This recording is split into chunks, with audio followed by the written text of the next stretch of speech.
Hi friends, my name is Sandal. Welcome to our channel English Space Asia. In this video, I am going to teach you very interesting topic in English. இன்னைக்கு என்ன பார்க்க போறோம் அப்படின்னா ஒரு சின்ன grammar தான். ரொம்ப பெருசா நான் வந்து உங்களுக்கு சொல்லி தர போறது கிடையாது. ஒரு சின்ன கிராமர் ஈஸியா புரிஞ்சுக்கலாம். ஒண்ணே ஒன்று மட்டும் பண்ணாதீங்க, வீடியோ ஸ்கிப் பண்ணாதீங்க. ஸ்கிப் பண்ணாம பாருங்க. கடைசியா உங்களுக்கு டெஸ்ட் இருக்கு, நீங்க அதை கரெக்டா ஆன்சர் பண்ணணும் அப்படின்னா வீடியோ ஸ்கிப் பண்ணாம பாருங்க. ரொம்ப பயனுள்ள வீடியோ. என்ன வீடியோ, என்ன டாபிக் சொன்னா நீங்களே கடைசி வரைக்கும் பார்ப்பீங்க. என்ன அப்படின்னு பாத்தீங்கன்னா usage of the preposition to and for. So I'm going to explain the usage of to and for. இந்த ரெண்டு வார்த்தைகளையும் இன்னும் கொஞ்சம் டீடைலா நம்ம இங்கிலீஷ்ல சொல்லணும் அப்படின்னா prepositions-ஐயும் வந்து how to use and where to use in a proper way, சரியான வழியில எப்படி பயன்படுத்துறது அப்படிங்கறத நான் உங்களுக்கு சொல்லி தர போறேன். ஓகே, நிறைய எடுத்துக்காட்டுகளோட பார்ப்போம். ஸோ அதுக்கு முன்னாடி நம்ம சேனல் இன்னும் சப்ஸ்கிரைப் பண்ணாதவங்க சப்ஸ்கிரைப் பண்ணி வச்சுக்கோங்க. பக்கத்தில் இருக்க பெல் ஐக்கானையும் கிளிக் பண்ணி வச்சுக்கோங்க. உங்கள் ஃப்ரெண்ட்ஸுக்கும் மறக்காம ஷேர் பண்ணுங்க, அவங்களுக்கு ரொம்பவே பயனுள்ளதாக இருக்கும். எல்லாத்துக்கும் மேலே வீடியோ உங்களுக்கு பிடிச்சிருந்தா மறக்காம ஒரு லைக்கை தட்டிட்டு வீடியோ பாருங்க. ஸ்டார்ட் பண்ணலாமா? Okay, so first I am going to teach you the usage of to. Okay, so இந்த வார்த்தைக்கு அப்படின்னு சொல்லிட்டு தனியால எந்த ஒரு அர்த்தமுமே கிடையாது. எனக்கு வந்து தனியா ஒரு அர்த்தம் வேணும். ஸோ டு அப்படின்னா இக்கு அப்படின்னு நம்ம படிச்சிருக்கோம். தமிழ்ல நான் உங்களுக்கு சொல்லி கொடுத்துருக்கேன். அது நம்ம நிறைய இடங்கள்ல பயனுள்ளதா இருக்கும். அதையும் தாண்டி prepositions அப்படிங்கிற அந்த டாபிக் உள்ள நம்ம போகும்போது இன்னும் கொஞ்சம் நம்ம டீட்டெயிலா நம்ம கத்துக்கிறது நல்லது. Okay, so let's learn about to. The first point, direction or movement. Okay, direction அப்படின்னா வந்து ஒரு இடத்துல இருந்து இன்னொரு இடத்தை நோக்கி போறது, அல்லது மூவ்மெண்ட், ரெண்டுமே ஒண்ணுதான், ஒரு இடத்துல இருந்து இன்னொரு இடத்துக்கு நகர்றது. ஓகே, அங்க நம்ம டு யூஸ் பண்ணுவோம். For example, he is going to school. அவன் வந்து இப்போ ஒருத்தன். ஸோ he அப்படின்னா அவன் இப்போ எங்க இருக்கான் அப்படின்னு பாத்தீங்கன்னா அவன் இப்போ ஒரு வீட்டுல இருக்கான். So he is at home. அவன் எங்க போறான் அப்படின்னா ஸ்கூலுக்கு போய்கிட்டு இருக்கான். அப்போ ஒரு இடத்துல இருந்து ஸ்கூல் அப்படிங்கிறது இன்னொரு இடம், அதுக்கு நகர்றான், movement. Okay, so he is going to school. So school is another place and home அப்படிங்கிறது வேற ஒரு இடம். ஸோ வீட்ல இருந்து ஸ்கூலுக்கு மூவிங், அவன் வந்து மூவ் ஆகி போறான். அதுக்கு முன்னாடி நம்ம டு யூஸ் பண்றோம். School is a noun. So அதுக்கு முன்னாடி நம்ம டு யூஸ் பண்றோம். Movement or direction. Next, I gave the book. Gave அப்படின்னா கொடுத்தேன் அப்படின்னு அர்த்தம். நான் கொடுத்தேன் எதை? The book. நான் புத்தகத்தை கொடுத்தேன் டு மை ஃப்ரெண்ட், என்னோட ஃப்ரெண்டுக்கு கொடுத்தேன். ஓகே, ஸோ இப்போ என்கிட்ட வந்து ஒரு புக் இருக்கு. I have a book. Okay, I have an English book. என்கிட்ட ஒரு இங்கிலீஷ் புக் இருக்கு. என் ஃப்ரெண்டு கேட்கறான், அந்த மாதிரி எனக்கு அந்த புக் வேணும் அப்படின்னு கேட்கறான். Okay, I give it to you அப்படின்னு சொல்றேன். And then I gave the book that I have. Okay, நான் வச்சிருக்கிற அந்த புக்கை டு மை ஃப்ரெண்ட், என்னோட ஃப்ரெண்டுக்கு கொடுக்குறேன். அப்போ புத்தகம் வந்து இந்த இடத்துல என்கிட்ட இருந்து என்னோட நண்பனுக்கு, என் ஃப்ரெண்டுக்கு மூவ் ஆகுது. Transferring, I am exchanging my book. Okay, so இங்க இருந்து அந்த புத்தகமானது அங்கே செல்கிறது. So movement. ஸோ இந்த இடத்துலையும் நம்ம டு யூஸ் பண்றோம். இங்க ஃபார் போட்டா தப்பு. ஓகே, அது ஃபார்ங்கிறது எங்க வருங்கிறது நான் அடுத்து உங்களுக்கு சொல்றேன். Right, I gave the book to my friend. I gave the pen to my friend. I gave my phone to my cousin, என்னோட கசின் கொடுத்தேன். Whatever. Okay, next, receiver of an action. receiver of an action அப்படின்னா ஒரு செயல் நடக்குது, அந்த செயலை வந்து யார் ரிசீவ் பண்றா? ரிசீவ்னா வாங்குறது யாரு? எக்ஸாம்பிள் பார்க்கும்போது புரியும். she spoke. she spoke அப்படின்னா வந்து பேசினாள், பாஸ்ட்ல இருக்கு. ஸோ ஸ்பீக்கோட பாஸ்ட் ஃபார்ம் தான் ஸ்போக். she spoke, அவள் பேசினாள் to her teacher, அவளோட ஆசிரியருக்கு அவள் பேசினாள். ஓகே, ஸோ ஸ்போக் அப்படின்னா அது ஒரு ஆக்ஷன். அந்த ஆக்ஷனை ரிசீவ் பண்றது யாரு? இப்போ வந்து ஓகே, இப்போ வந்து நான் கால் பண்றேன்னு வச்சுக்கோங்களேன். ஓகே, நான் வந்து என்னோட டீச்சருக்கு நான் கால் பண்றேன்னு வச்சுக்கோங்களேன். ஐ spoke to my teacher. So இங்க இருந்து ஹாய் டீச்சர், எப்படி இருக்கீங்க, நல்லா இருக்கீங்களா, எனக்கு ஒரு சந்தேகம் அப்படின்னு கேட்கிறேன். அப்போ இங்க இருக்கக்கூடிய அந்த தகவலை வந்து அங்க இருந்து அது அப்படியே மூவ் ஆகி டீச்சருக்கு போகுது. Got it? ஸோ இங்க பேசுறதை ரிசீவ் பண்றது யாரு? என்னோட டீச்சர். ஸோ அதுக்கு முன்னாடி நம்ம டு போட்டிருக்கோம். அதுதான் receiver of an action. I spoke to my mother. I talked to my friend. Got it? Okay, to indicate limit or end point. To indicate limit அல்லது எண்ட் பாயிண்ட். எண்ட் பாயிண்ட் அப்படின்னா வந்து இதுதான் கடைசி. Example பாருங்க, தி shop is open, கடை திறக்கப்பட்டிருக்கும். From 9 AM காலை 9 மணியிலிருந்து to 10 PM இந்த 10 மணிங்கிறது தான் எண்ட் பாயிண்ட், முற்றுப்புள்ளி, அல்லது அதுதான் கடைசி டைம், அதுதான் லிமிட். அதுக்கு மேல கடை திறந்திருக்காது. The shop is open from 9 AM 9 மணியிலிருந்து to 10 PM. புரிஞ்சுட்டீங்களா? அவ்வளவுதான். ஸோ அதுதான் வந்து to indicate limit or end point. Next one, to show comparison. கம்பேரிசனுக்கு நம்ம யூஸ் பண்றோம்.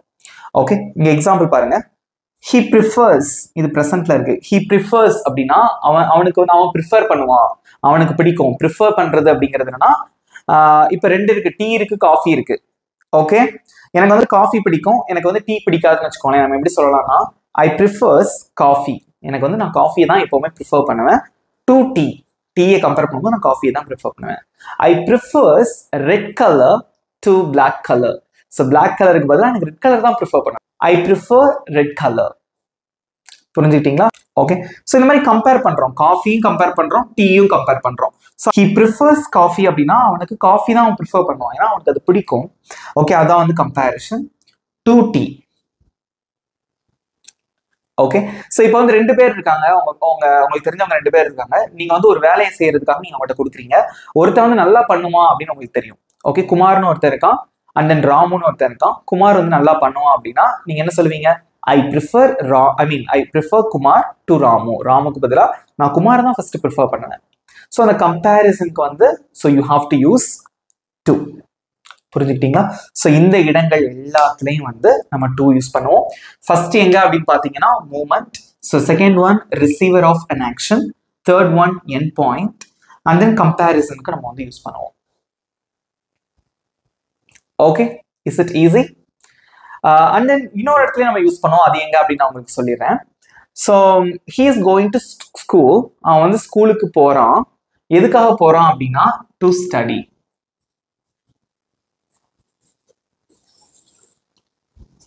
ஓகே, ஸோ படிக்கிறதுக்கு அவன் ஸ்கூலுக்கு போறான், to study.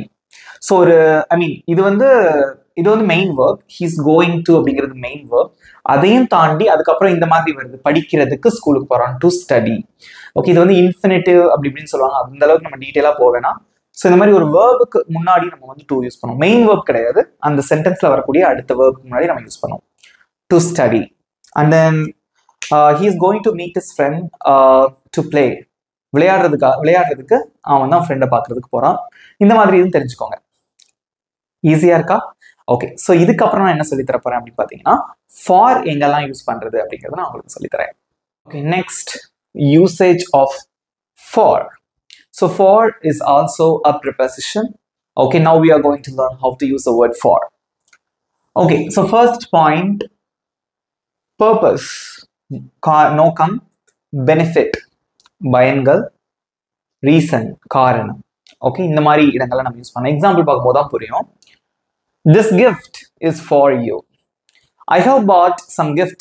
Okay, so I have bought some gifts for my friend.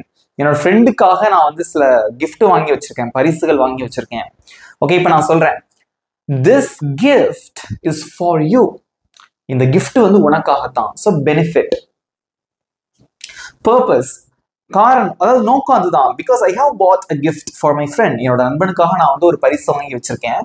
Okay, அப்போ நான் சொல்றேன், this gift is for you. இது உனக்காகத்தான். ஓகே, அது வந்து ஒரு பெனிஃபிட், என் ஃப்ரெண்டுக்கு ஒரு பெனிஃபிட். பர்பஸ் என்னது? அது அவனுக்காக உள்ளது. ஓகே, ஃபார் யூ, உனக்காக. ஃபார் அப்படின்னாலே வந்து காக அப்படின்னு கூட வச்சுக்கலாம். தமிழ்ல வந்து காக அப்படின்னு சொல்லுவாங்க. பட் அது காமனான விஷயம். டீட்டெயிலாக கற்றுக்கும் போது இன்னும் கொஞ்சம் உங்களுக்கு யூஸ்ஃபுல்லாக இருக்கும். Okay, so this gift is for you. This gift is for her. இது அவளுக்காகத்தான். Okay, next, she went to the market. she went அப்படின்னா அவள் போனாள். எங்க? to the market. So market அப்படிங்கிறது சந்தை, அது ஒரு இடம். she wentனா அவள் போனாள். ஸோ அவன் ஒரு இடத்துல இருந்து இன்னொரு இடத்துக்கு அவங்க நகர்ந்து போனாங்க, அது மூவ்மெண்ட், டைரக்ஷன். ஓகே, ஸோ அங்க நம்ம to வரும். Got it? So next, for vegetables, காய்கறிகளுக்காக. So நோக்கம், purpose, reason, அது ஒரு காரணம். ஓகே, so vegetable வாங்குறதுக்காக அவங்க எங்க போனாங்க? மார்க்கெட்டுக்கு போனாங்க. இதே இது இந்த சென்டென்ஸ் நம்ம இப்படியும் சொல்லலாம். இங்க பாருங்க, she went to the market to buy vegetables. Okay, so இது ரெண்டுத்துக்கு என்ன வித்தியாசம்? இது வந்து வெஜிடபிள்ஸ் அப்படிங்கிறது டைரக்டா ஒரு நவுன், அது ஒரு பெயர் சொல், அதை குறிக்குது. சோ இங்க பாருங்க, டு பை வெஜிடபிள்ஸ், இங்க வந்து verb வருது. சோ இதை நம்ம வந்து preposition கணக்குல இதை நம்ம சேர்க்க முடியாது, இந்த இன்ஃபினிட்டிவ் அந்த மாதிரி சொல்லுவாங்க. சோ அதை பத்தி நீங்க worry பண்ணாதீங்க. சோ இது வந்து verb பை. சோ ஐ மீன் நார்மலா verbனு இதை நம்ம சொல்ல முடியாது இந்த இடத்தை பொறுத்தவரையில. Okay, so this is the main verb, went. She went to the market to buy vegetables. Okay, so டைரக்டா சொல்லும் போது ஃபார் வெஜிடபிள்ஸ், காய்கறிகளுக்காக, அந்த நோக்கத்தை டைரக்டா சொல்றோம். சோ ஃபார்க்கு அப்புறமா வந்து நமக்கு இங்க நவுன் தான் நம்ம யூஸ் பண்றோம், right? Okay, next duration or time. Duration அப்படின்னா அந்த காலம் வந்து இவ்வளவு இருக்கு, டியூரேஷன் சொல்லுவாங்க இல்லையா, அது. ஆர் டைம்னா நேரம், அதை குறிக்கிறதுக்கு நம்ம என்ன யூஸ் பண்ணுவோம் அப்படின்னு பாத்தீங்கன்னா நம்ம ஃபார் யூஸ் பண்ணுவோம். சோ இது வந்து எங்க ரொம்ப நம்ம யூஸ் பண்ணுவோம்னா perfect tense எல்லாத்துலயுமே இதை நம்ம யூஸ் பண்ணலாம். present perfect, past or future perfect, present perfect continuous, past perfect continuous or future perfect continuous, because it is used to represent the duration of an action. ஒரு action எவ்வளவு காலம் நடந்திருக்கு அப்படிங்கறத சொல்றது. For example, I have worked அப்படின்னா நான் வேலை செய்திருக்கிறேன். ஹியர்னா இங்கே, இது என்ன டென்ஸ்? டென்சஸ் தெரிஞ்சவங்க கமெண்ட்ல சொல்லுங்க. I have worked, present perfect tense. I have worked here. நான் இங்கே வேலை செய்திருக்கிறேன் for 5 years. So 5 years is a duration. Okay. So this is a duration. So அதுக்கு முன்னாடி நம்ம for யூஸ் பண்றோம். I am waiting for you for 30 minutes. 30 நிமிஷமா நான் உனக்காக வந்து காத்துட்டு இருக்கேன். Okay. So this is also an example sentence. I am waiting for you. So இங்க பாருங்க, இங்கேயும் for யூஸ் பண்றோம். I'm waiting for you, காரணம் உனக்காக தான். ஓகே, சோ இங்க ரீசன் இதுல வந்துருது, reason. I'm waiting for you for 30 minutes. So 30 நிமிஷமா நான் உனக்காக வெயிட் பண்ணிட்டு இருக்கேன். I'm waiting for you here for 2 hours. Okay, 2 மணி நேரமா வெயிட் பண்ணிட்டு இருக்கேன். புரிஞ்சிட்டீங்களா? So I've been waiting for you for 5 years. 5 வருஷங்களா நான் உனக்காக காத்துக்கொண்டே இருக்கிறேன். Present perfect continuous tense. So tenses பத்தி நீங்க டீடைலா உங்களுக்கு சொல்லி கொடுத்துருக்கேன், பார்க்காதவங்க அதை பாருங்க, இன்னும் உங்களுக்கு யூஸ்ஃபுல்லா இருக்கும். ஸோ அவ்வளவுதாங்க. ஸோ பையோட பர்பஸ் இவ்வளவுதான். ஈஸியா இருக்கா? ஸோ நம்ம டூ எங்க யூஸ் பண்ணணும், ஃபார் எங்க யூஸ் பண்ணணும் டீடைலா சொல்லி கொடுத்துருக்கேன். இப்போ நான் சொல்லி கொடுத்ததுல இருந்து உங்களுக்கு ஒரு டெஸ்ட் கொடுக்க போறேன். ரெடியா இருக்கீங்களா? Okay, so I have written 8 sentences. So you have to fill up these blanks. நீங்க தான் ஃபில் பண்ண போறீங்க. டூ வருமா ஃபார் வருமா அப்படின்னு சொல்லிட்டு. So you are going to answer with me. Okay, you are going to tell me the answer. So you are going to practice with me. So ரொம்ப சிம்பிளான questions தான். ஆன்சர் பண்ணலாமா? ஸோ வீடியோ பாஸ் பண்ணி வச்சுட்டு கூட answer பண்ணுங்க, அதுக்கப்புறமா நீங்க செக் பண்ணி பார்த்துக்கலாம். அல்லது என் கூட சேர்ந்து ஆன்சர் பண்ணுங்க, அது உங்களோட wish. First sentence, I am going blank college. ஸோ நான் காலேஜ்க்கு போறேன். I am going for college or to college? To college, because direction movement. Just I am moving my body from here to college. So இங்கேருந்து காலேஜ்க்கு நான் போறேன். Okay, so I'm going to college. Next. So ஒரு வார்த்தை நம்ம use பண்றோம் அப்படின்னா you should know why. Why do we use the correct preposition to? Why do we use the correct preposition for? எது அந்த கரெக்டான preposition நம்ம ஏன் யூஸ் பண்றோம், எங்க எதுக்கு யூஸ் பண்றோங்கிறத தெரிஞ்சு பயன்படுத்துறீங்கன்னா you will never forget it. மறக்கவே மாட்டீங்க. Next. She is waiting. அவள் காத்து கொண்டிருக்கிறாள். Blank the bus. பேருந்திற்காக அவள் காத்து கொண்டிருக்கிறாள். So purpose, reason, karanam. She is waiting. Why? Why is she waiting? Because she is waiting for the bus. Good. Nariya super answer pannirkeenga. Next. He made coffee blank me. He made coffee. Okay. So made abdina அவன் coffee போட்டான் அப்படின்னு அர்த்தம். உருவாக்கினான், make அதோட past form தான் coffee. He made காஃபினா அவன் coffee போட்டான். blank me எனக்காக.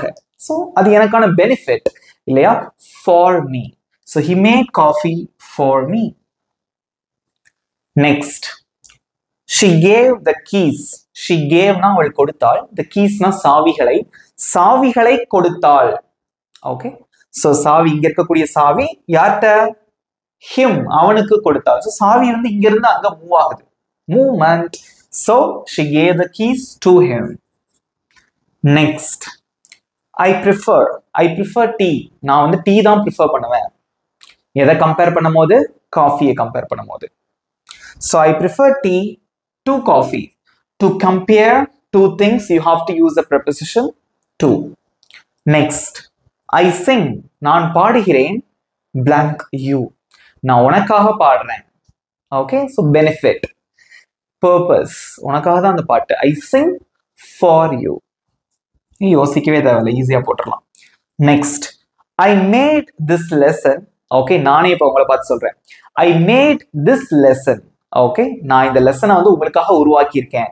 Okay, உங்களுக்காக நான் வந்து இதை சொல்லி கொடுக்குறேன். மேட் அப்படின்னாலே வந்து உருவாக்கினேன், உங்களுக்காக தான் அந்த லெசன் நான் போட்டிருக்கேன் அந்த video. Okay, I made this video or I made this lesson for you. ஏன்னா பெனிஃபிட், ரைட்? ஸோ இதனால உங்களுக்கு அதை நீங்க தெரிஞ்சுக்கிறீங்க. டூனா என்ன, ஃபார்னா என்ன தெரிஞ்சுக்கிறீங்க. ஸோ இது உங்களுக்கான benefit. So for. Next, I am going to talk blank here. I am going to talk. So நான் வந்து பேச போறேன். யாருக்கு? அவளுக்கு. ஸோ இங்க இருந்து பேசுறது, இந்த இன்ஃபர்மேஷன் அங்க நகர போகுது. Transferring moment. இங்க வந்து இன்ஃபர்மேஷன் தான் மூவ் ஆகும் போன்ல. அவன் வந்து அப்படி சொன்னாங்க, இது நடந்தது, அது நடந்தது.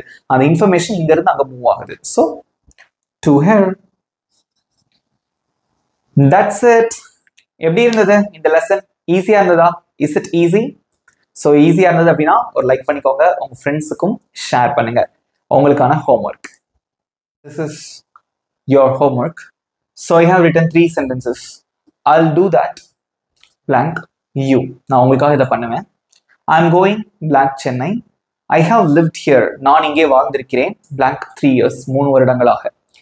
ஸோ இதுக்கு வந்து எங்கெல்லாம் டூ வரும், எங்க ஃபார் வரும் அப்படிங்கிறத கமெண்ட்ல சொல்லுங்க. ஓகே, இந்த வீடியோ எப்படி இருந்தது அப்படிங்கிற ஃபீட்பேக்கையும் மறக்காம கமெண்ட்ல சொல்லுங்க. ஓகே, உங்க நண்பர்களுக்கும் ஷேர் பண்ணுங்க. ஸோ இதே மாதிரி உங்களுக்கு நான் நிறைய இன்ட்ரெஸ்டிங்கான வீடியோஸ் நிறைய உங்களுக்காக நான் அப்லோட் பண்ண போறேன். நீங்க எனக்காக பண்ண வேண்டியது எல்லாமே வந்து ப்ராக்டிஸ் மட்டும்தான். நல்லா ப்ராக்டிஸ் பண்ணுங்க. நிச்சயமா உங்களால் வந்து இங்கிலீஷ் சூப்பரா வந்து பேச முடியும். ஓகே, ஸோ நம்ம சேனலை இன்னும் சப்ஸ்கிரைப் பண்ணாதவங்க சப்ஸ்கிரைப் பண்ணிக்கோங்க. பக்கத்தில் இருக்க பெல் ஐக்கானையும் கிளிக் பண்ணி வச்சுக்கோங்க. இதே மாதிரி இன்னொரு இன்ட்ரெஸ்டிங்கான டாபிக்கோட நெக்ஸ்ட் வீடியோ நான் உங்களை மீட் பண்றேன். Thank you friends.